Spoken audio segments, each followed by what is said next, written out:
Parece muito simples, mas descobri que, para sermos capazes de criar uma verdadeira mudança, uma mudança permanente, precisamos desenvolver um sistema específico para utilizar quaisquer técnicas que aprendemos para criar mudança, e há muitas. A cada dia, descubro novas habilidades e novas tecnologias de uma variedade de ciências. Continuo a usar muitas técnicas de PNL e ericksonianas com que iniciei minha carreira, mas sempre volto a usá-las dentro da estrutura das 6 etapas fundamentais que a ciência do condicionamento neuroassociativo apresenta. Criei o condicionamento neuroassociativo como um meio de usar qualquer tecnologia para a mudança. O que o condicionamento neuroassociativo nos proporciona é uma sintaxe específica, uma ordem e sequência dos modos de usar quaisquer conjunto de técnicas para criar uma mudança a longo prazo. Tenho certeza de que vocês se lembram que no primeiro capítulo eu disse que um dos componentes fundamentais de criar uma mudança de longa duração é uma modificação das convicções. A primeira convicção que devemos ter, se queremos criar uma mudança rápida, é a de que podemos mudar agora. Outra vez, a maioria das pessoas em nossa sociedade inconscientemente vincula muita dor à ideia de ser capaz de mudar depressa. Por um lado, desejamos mudar depressa, mas por outro, nossa programação cultural ensina que mudar depressa significa que talvez nunca tivéssemos qualquer problema. Talvez apenas simulássemos ou fôssemos indolentes. Devemos adotar a convicção de que podemos mudar de um momento para o outro. Afinal, se você pode criar um problema num instante, deve ser capaz também de criar uma solução. Não sabemos que as pessoas, quando finalmente mudam, é de um momento para o outro? Há um instante em que a mudança ocorre. Por que não fazer com que esse instante seja agora? De um modo geral, é aprontar-se para a mudança que exige bastante tempo. Todos já ouvimos a piada. Quantos psiquiatras são necessários para trocar uma lâmpada? Resposta: apenas um. Mas é muito caro, leva tempo e a lâmpada tem que querer mudar. Bobagem! Nós temos de nos aprontar para a mudança. Temos que nos tornar nossos próprios conselheiros e condutores de nossas vidas. A segunda convicção que devemos ter, se queremos criar uma mudança de longa duração, é a de que somos responsáveis por nossa própria mudança e que não qualquer outra pessoa. Há 3 convicções específicas sobre responsabilidade que uma pessoa precisa ter se quer criar uma mudança a longo prazo. 1. Temos que acreditar que alguma coisa tem de mudar. Não que precisa mudar, ou pode mudar, ou deve mudar, mas um ter que mudar absoluta. Ouço com frequência as pessoas dizerem: preciso me livrar desse peso. Protelar é um péssimo hábito. Meus relacionamentos deveriam ser melhores. Mas podemos usar todos os deve e precisa e ainda assim a vida não vai mudar.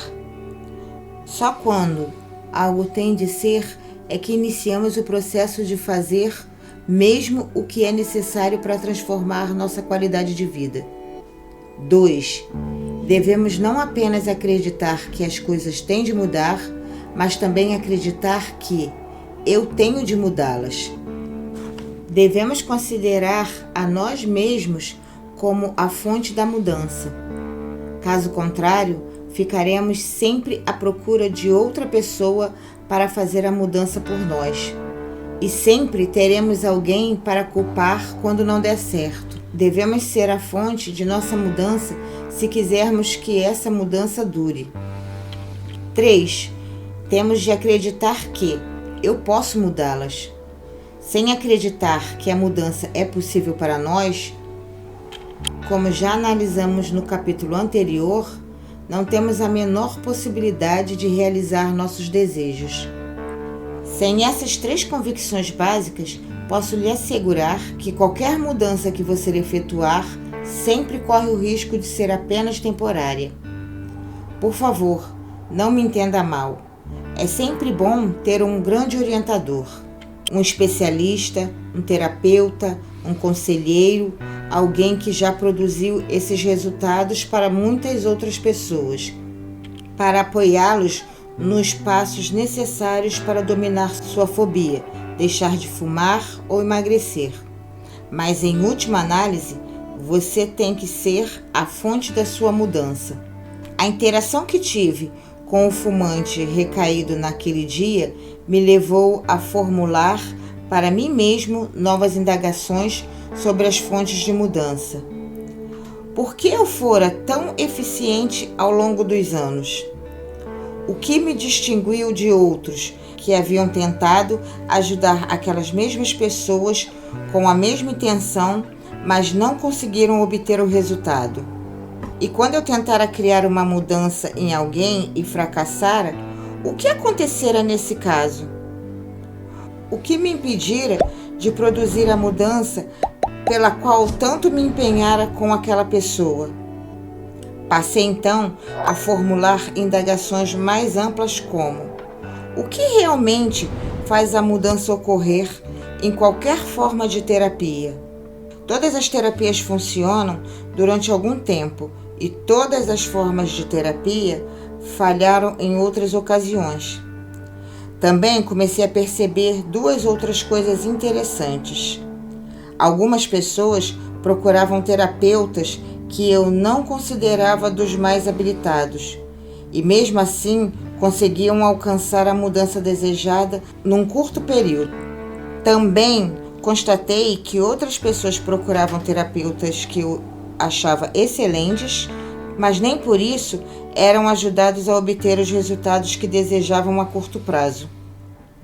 Depois de alguns anos a testemunhar milhares de transformações e procurar pelo denominador comum, finalmente me ocorreu: podemos analisar nossos problemas por anos, mas nada muda até mudarmos as sensações que vinculamos a uma experiência em nosso sistema nervoso.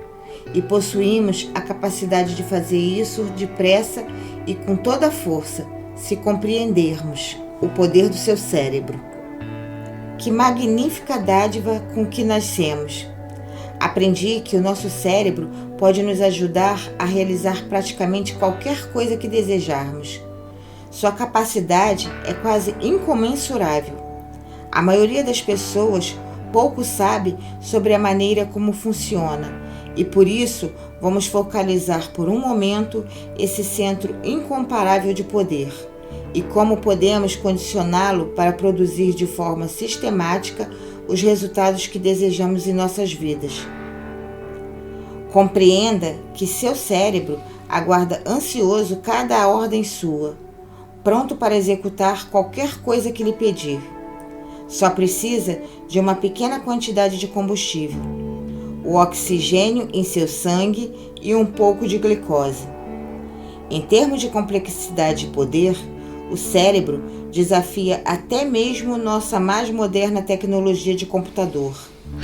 É capaz de processar até 30 milhões de bits de informações por segundo e possui o equivalente a 10 mil quilômetros de fios e cabos. Tipicamente, o sistema nervoso humano contém cerca de 28 bilhões de neurônios, células nervosas projetadas para conduzir impulsos. Sem neurônios, o sistema nervoso seria incapaz de interpretar as informações que recebemos por meio dos órgãos dos sentidos, incapaz de transmiti-las para o cérebro e incapaz de cumprir as instruções do cérebro sobre o que fazer. Cada um desses neurônios é um minúsculo computador autossuficiente, capaz de processar cerca de 1 milhão de bits de informações. Esses neurônios agem de forma independente, mas também se comunicam com os outros neurônios, por meio de uma espantosa rede de 160 mil quilômetros de fibras nervosas. O poder do seu cérebro de processar informação é incrível, ainda mais se considerarmos até o computador mais rápido só pode efetuar uma conexão de cada vez. Em contraste, uma reação num neurônio pode espalhar-se a centenas de milhares de outros, num prazo inferior a 20 milissegundos. Para lhe dar uma perspectiva, isso representa cerca de 10 vezes menos do que é preciso para piscar um olho.